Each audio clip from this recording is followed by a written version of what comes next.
সবার প্রতি শুভকামনা জানিয়ে শুরু করছি এনটিভির নিমন্ত্রণে। আপনাদের সঙ্গে আছি আমি নুসহাত সাওম। দর্শক, এনটিভি নিমন্ত্রণের আজকের আয়োজনে থাকছে সংস্কৃতি, এনটিভি অনুষ্ঠান সূচি ও আলাপন। প্রথমেই সংস্কৃতি।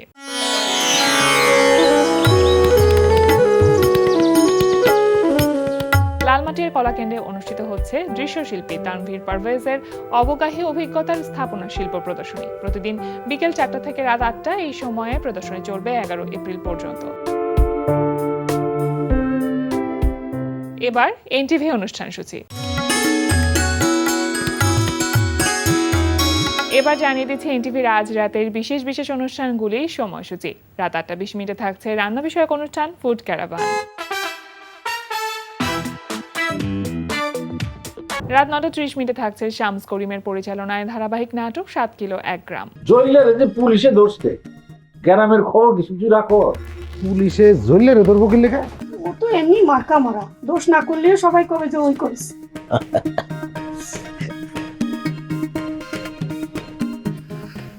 হ্যাঁ হ্যাঁ, তখন আমি কি করবো?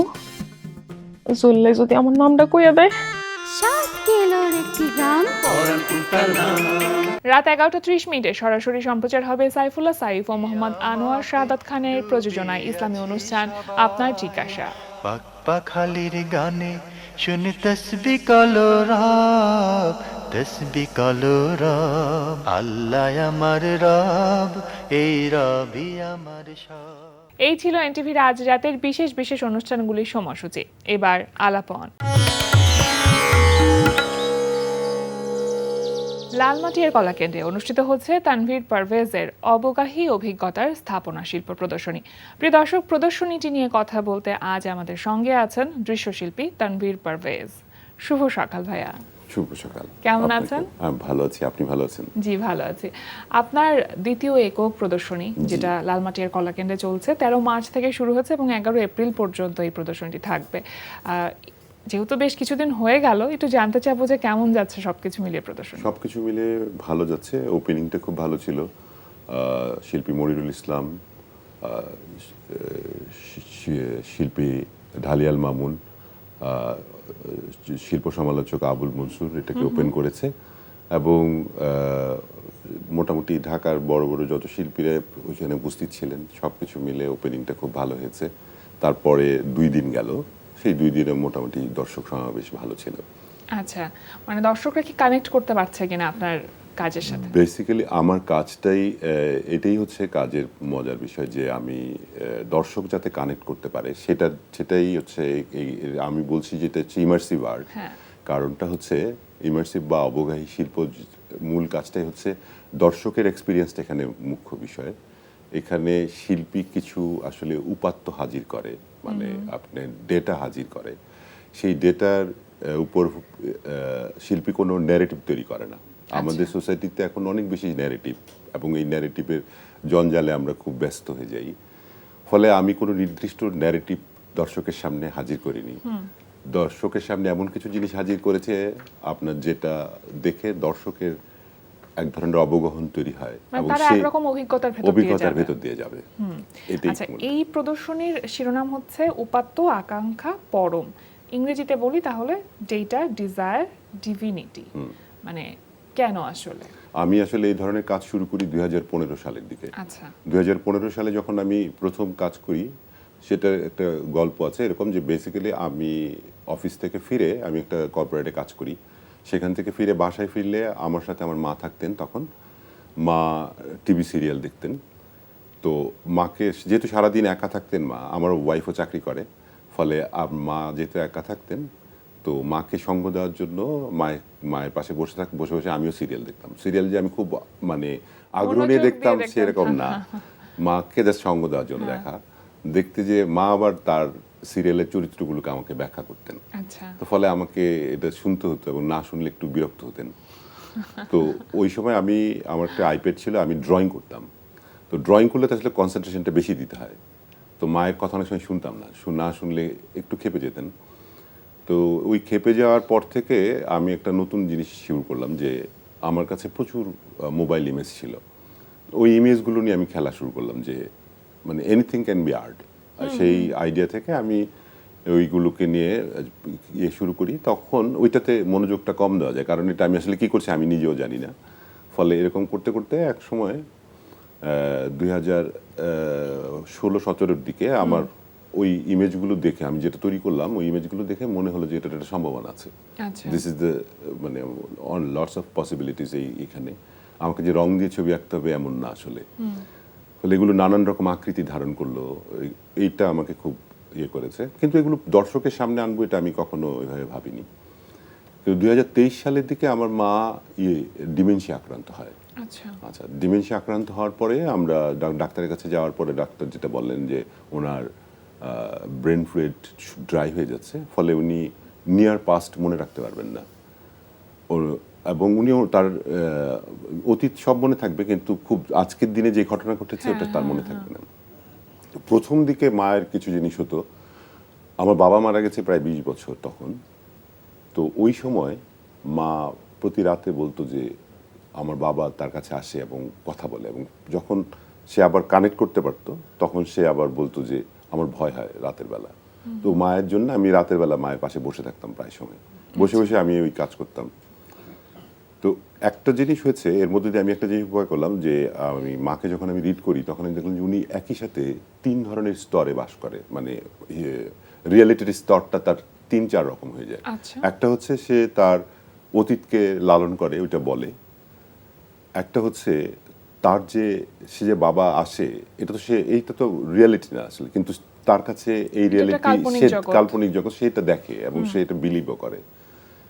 আরেকটা হচ্ছে সে কিছু কিছু জিনিসের এখন সমাধান দিতে পারে না, মানে আপনি একটা ঘটনা একটা কোনো কিছু পরিস্থিতির মধ্যে ফেলে দিলেন, সে যখন সমাধান দিতে পারে না তখন সে একটা কাল্পনিক গল্প বলে ফেলে। আচ্ছা, তো ফলে এই যে তার 3 ধরনের রিয়েলিটি, এটা আমাকে খুব করলো যে আসলে মাকে রিড করতে যে এটা বুঝলাম যে আসলে মানুষ আসলে কখনো একটা স্তরে বাস করে না, তার বাস্তবতা অনেকগুলো, অনেক লেয়ারে সে বাস্তব, তার বাস্তবতা। তখন আসলে বাস্তবতাই তো আমাদের অভিজ্ঞতা, বেসিক্যালি আমরা যে অভিজ্ঞতার পৃথিবীতে বাস করি সেটা আমি যা দেখি সেটার মধ্যে দিয়ে তৈরি হয়।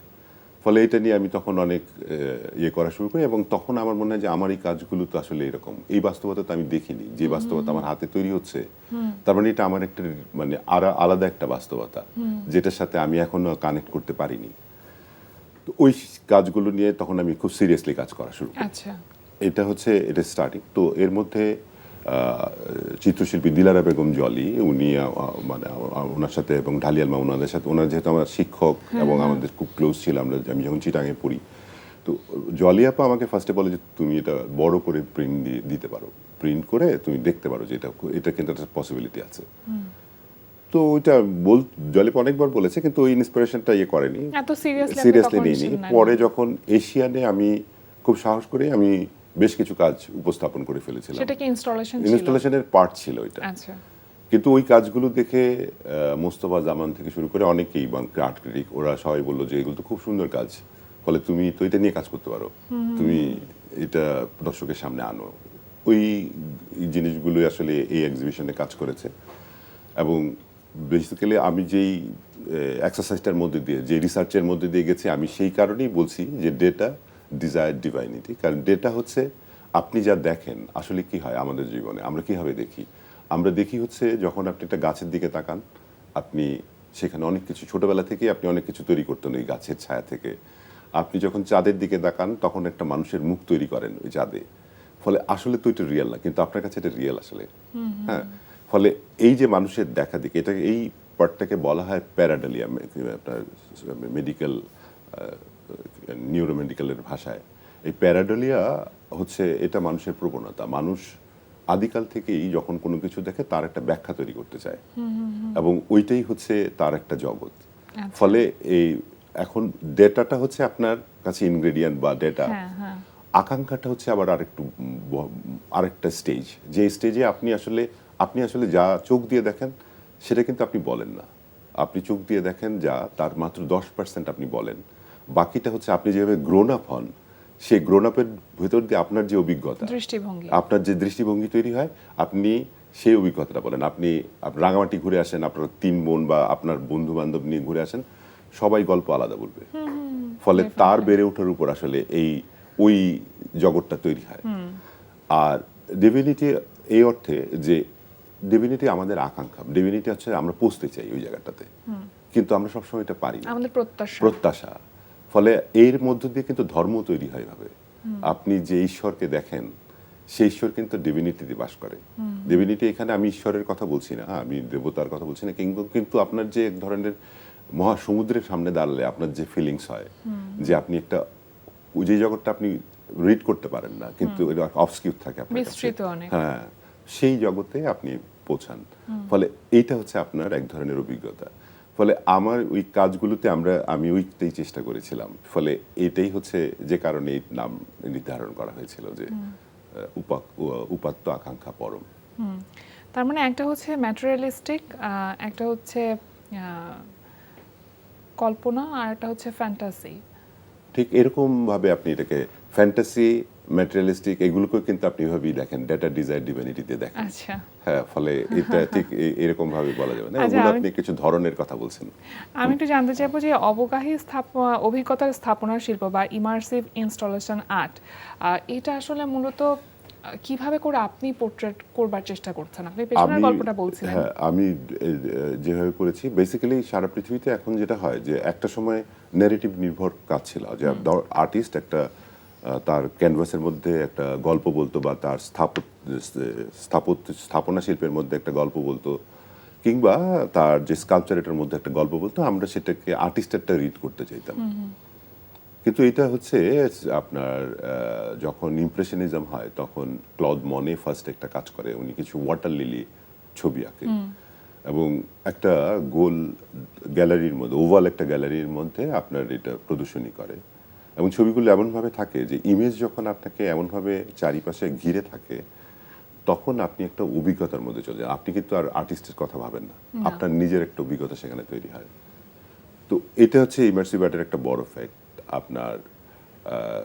আপনার ওয়েদার প্রজেক্ট বলে ডাচ একজন শিল্পীর কাজ আছে, সে একটা সূর্য তৈরি করেছে। সেই সূর্য কোনো কিছুই নয়, পুরো একটা আপনার হল রুমের মধ্যে একটা সূর্য, এবং মানুষ ওইখানে যে আপ্লুত হয়ে যায়। এখানে কিন্তু আপনি কোনো পেন্টিং দেখছেন না, কিছু না, কিন্তু মানুষ ওইখানে দিনের পর দিন শুয়ে থাকে ওইখানে, এরকম অবস্থা পরিস্থিতি তৈরি হয়েছে। তো যাই হোক, ওইগুলো হচ্ছে আপনি আসলে এখানে দর্শক এক্সপিরিয়েন্স করছে। আমি যেটা করেছি, আমি তো অনেকগুলো ইমেজকে ধরেন, আমি বেশিরভাগই এখানে প্রকৃতির ইমেজ, আচ্ছা, প্রকৃতির ইমেজগুলোকে আমি ক্লাইডোস্কোপিক ভিউতে সাজিয়েছি। তো আমি যতক্ষণ কাজ করেছি, আমি কাজ করার এক্সপিরিয়েন্সটা বেশ মজার। কাজ করার সময় আমি যেটা করেছি যে আমি এগুলোকে নানান রকম করে যখন ফর্ম করছি, যখন মনে হচ্ছে যে একটা ফর্ম তৈরি হয়েছে বা ফর্ম তৈরি হয়নি, বা ফর্মটা একটা অন্য মিনিং তৈরি করছে, তখন আমি কাজটা স্টপ করেছি। এবং এটা এখন নিয়ে যাওয়ার ফলে গত 2 দিনের দর্শকদের যে অভিমত ছিল, তাদের বলা, একজন আমাকে খুব সাহস করে একটা অদ্ভুত কথা বলেছে, বলে যে এই কাজ তো আপনার না, এটা আমার কাজ। আমি বললাম কেমন করে? বলে যে আমি যখন যাই আমি এখানে অনেক কিছু দেখি। আচ্ছা, তার মানে তার এক্সপিরিয়েন্স হচ্ছে, সে এক ধরনের এক্সপিরিয়েন্সের মধ্যে দিয়ে যাচ্ছে। ওইখানে একটা আপনার ইমার্সিভ আছে, মোশন ইমেজের একটা প্রজেকশন আছে। তো ওই প্রজেকশনটাতে যেটা হয়, ওইটাতে অনেকেই যেটা বলেছে, যেটা হচ্ছে যে এখানে বেশ সমুদ্র যেগুলো ক্লাইডোস্কোপ ভিউতে আমি রিপ্রেজেন্ট করেছি। তো ওইখানে দাঁড়ালে কিছুক্ষণ পরে একটা সাইকেডেলিক আপলিফট হয়। আচ্ছা, হ্যাঁ, ওইটা আপনি একটা হচ্ছে যে আমাদের এখানে গ্যালারিতে আসলে অত বড় না, ফলে ওই জিনিসটা হতে একটু সময় লাগে, কিন্তু বাট অনেকে আমাকে এই অভিজ্ঞতার কথা বলেছে। আমি নিজে এই অভিজ্ঞতার মধ্যে দিয়ে গেছি বলেই আমি এটা ওইভাবে চিন্তা করি। হ্যাঁ, আপনি এক্সপেরিয়েন্স করেছেন। আমাদের দেশে আসলে ইনস্টলেশন আর্টটা খুব কমন, এখন আমরা দেখে থাকি আর্টিস্টরা সেটা করে থাকেন, কিন্তু এই যে ইমার্সিভ ইনস্টলেশন আর্ট, এটা আপনি কি প্রথমবার করছেন না এর আগেও কাজ এর আগে করেছেন? অনেকের কাজের মধ্যে এটা আছে নানানভাবে, তো সেগুলো হয়তো আমরা আরেকটু অ্যানালাইসিস করলে খুঁজে পাবো। আর আসলে আমি এই মানে কোনো কিছুকে আমি প্রথম করেছি এই দাবি করতে চাই না। আমাদের দেশে এটা একটা খুব প্রবণতা যে আই এম দ্য ফার্স্ট যে এটা করেছি, ফলে এটা মানুষ, আপনিও এটার মধ্যে ছিলেন, কারণ এটা তো অভিজ্ঞতা। আমার একটা মনে আছে যে আমি একবার রাঙামাটিতে গিয়েছি, রাঙামাটি লংগদুতে গিয়েছি। লংগদুতে আপনার আমার এক বন্ধুর বাসা ছিল, তো ছাদের উপর আমি বসেছিলাম।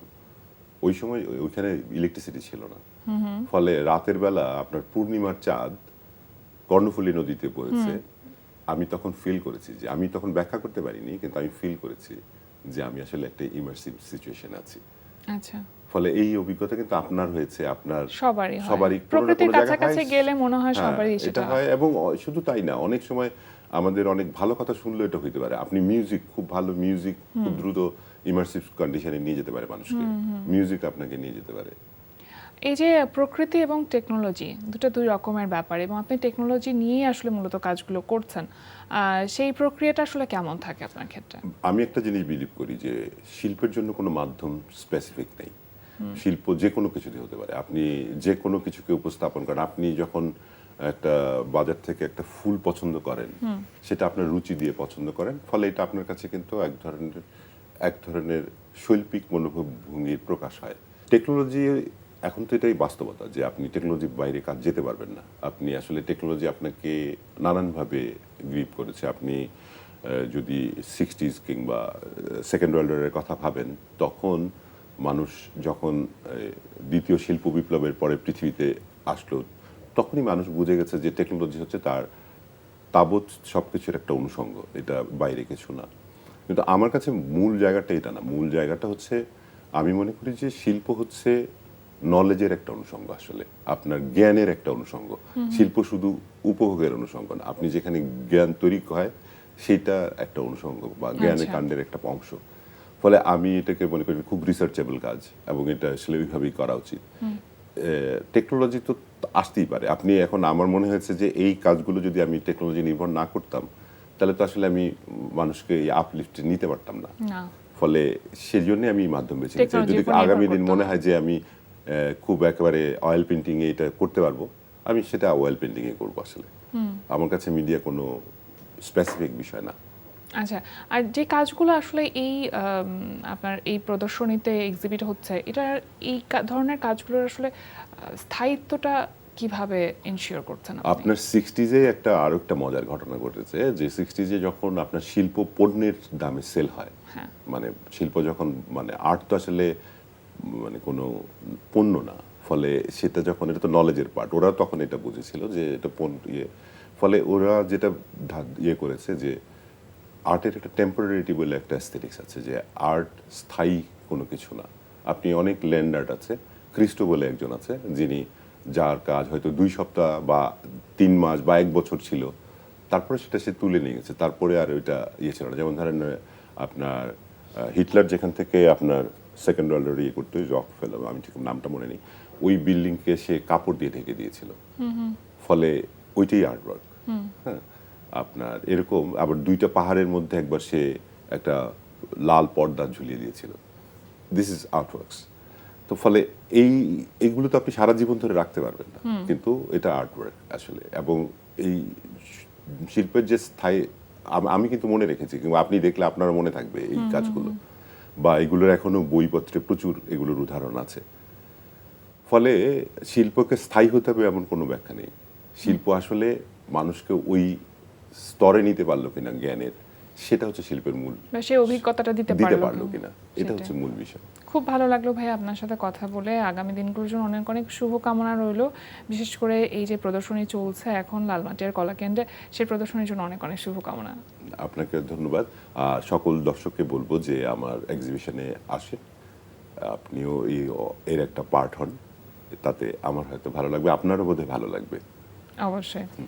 প্রিয় দর্শক, আমরা চলে এসেছি অনুষ্ঠানের শেষ প্রান্তে। অনুষ্ঠান সম্পর্কে আপনার মতামত জানাতে মেইল করুন ntv@ntvbd.com। বিশ্বের যে কোনো প্রান্ত থেকে যে কোনো সময় এনটিভি নিমন্ত্রণে দেখতে ভিজিট করুন আমাদের পূর্ণাঙ্গ ওয়েব পোর্টাল www.ntvbd.com। এছাড়া এনটিভি সব জনপ্রিয় অনুষ্ঠান ও খবরের আপডেট পেতে ভিজিট করুন আমাদের ইউটিউব চ্যানেল ও ভেরিফাইড ফেসবুক পেজে। সবার মঙ্গল কামনায় আজকের মতো এখানে শেষ করছি। সবাই ভালো থাকুন, সুস্থ থাকুন, সুন্দর হোক আপনার প্রতিটি দিন।